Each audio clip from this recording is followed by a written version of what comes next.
invited me to this conference, and which actually has an impressive program with many experts of many different areas. I would like to raise some general questions and points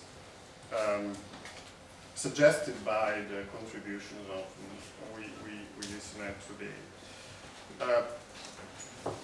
Because what I perceive from these first contributions and also reflecting on the general issue is how difficult it is to deal with this topic, so African international communism. And I will make some points which try to explain why and which factors are at stake if we try also to consider methodologically this topic. The first point concerns actors, because we have very different actors which interacted among them. And we have first a local level, and we also saw today that also these local levels can be very complex. We have a series of anti-imperialist movement, practices of resistance against the imperialist and the imperial domination. We have political parties. The communist parties were in a phase of formation, at least in this period we are talking about today, so the interwar period.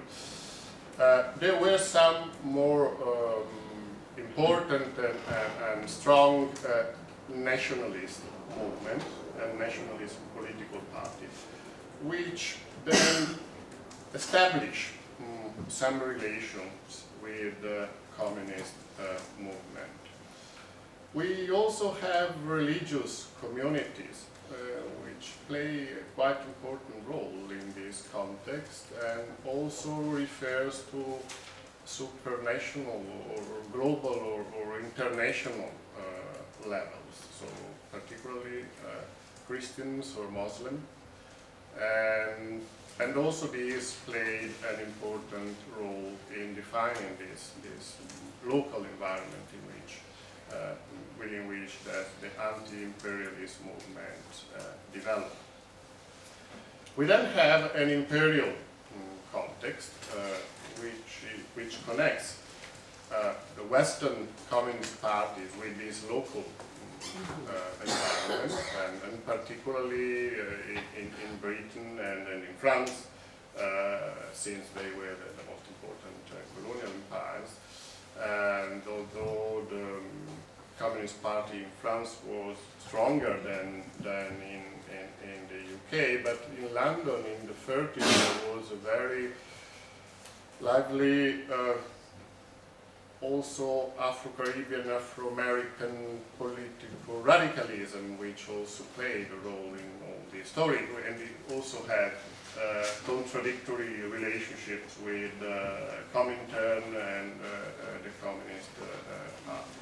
And then, of course, we have the Soviet foreign policy, Soviet state, and the Comintern, and also both Serge Bolikov and Silvio Pons remind us of this very this global project of a revolution, which had not so many initiatives in the African context, but they thought about and they promoted something, and also they influenced the Communist Party in the West, asking them to act in a certain way.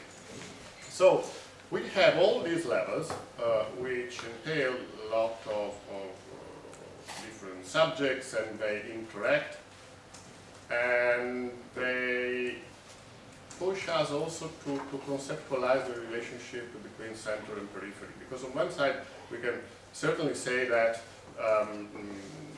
there was a very centralized direction of global communism, because Soviet Union provided both symbolic, ideological, and also material resources to the communist movements all around the world. But I wouldn't say that we can understand this whole story only looking at from the center to the periphery. We should also look at this the other way around, because also from the local context there were some indication which then had some feedback also in the center. So this is the first point, so that of the actors. And I put it very simple actually, because if listening to the contributor of Patrizia and then the following one on Tunisia, the context was much more complex than I did it, because in this case there were also Italians who were not the colonialists, but they played a role. There was a Jewish community which also played an important role in the first development of the Communist Party and so on. Anyway, I think that this first issue of the actors which are involved in this relationship between communism, international communism, and Africa should be considered with attention. Also because periodization were not parallel. The history of Comintern, we know a lot about it also because of the books and works of Volikov and Pons and others. There were at least 2 years which changed actually. Strategy 28-35 are 2 important moments in which the strategy, international strategy, changed radically and very quickly actually, but it didn't mean that also in the local environment there were the same processes, synchronized with these other processes. So the complexity of the relationship results also from these different periodization. So there is a problem of actors, a problem of time and periodization, but I also think that we should turn to geography also in order to understand this relationship. Because, of course, we mentioned state, nation states and so on, because this is the way through which we understand geopolitics and so on, and also the way through which international communism built its own geographical imagination. But this geographical context, and this was very clear in the paper on Madagascar, where actually, again, very common. We have deserts, we have mountains, we have isolated forests, we have also railway networks and cities and some industrial development in some areas, Algeria, South Africa and so on, already in the 30s. But in order to understand how these communists coming from the West or building the first groups in Africa worked, it is important to understand what these territories were, so how they move, how they formed hubs of the revolutionary strategy and processes, but then they left apart the entire area in which it was very difficult to establish connections, although these areas were then important in the national context, and other political formation could find some connections and some initiatives. This brings me also to the third consideration, the third point. We are in the Gramsci Foundation, so I think that also Gramscian concept could be very useful in order to understand this whole story. The concept of subaltern, I think, is very important in this context, because I talk about geography, but also if we look at social formations, these are very different and sometimes not understandable for a communist ruling class, international communist ruling class, which conceptual tools were based on the European experience. And so they were both urban and Eurocentric in their political conceptualizations and so on. The term subaltern, I think, is useful because since it doesn't define actually the social content of these, the social characterization of these subjects, it defines actually a power relationship.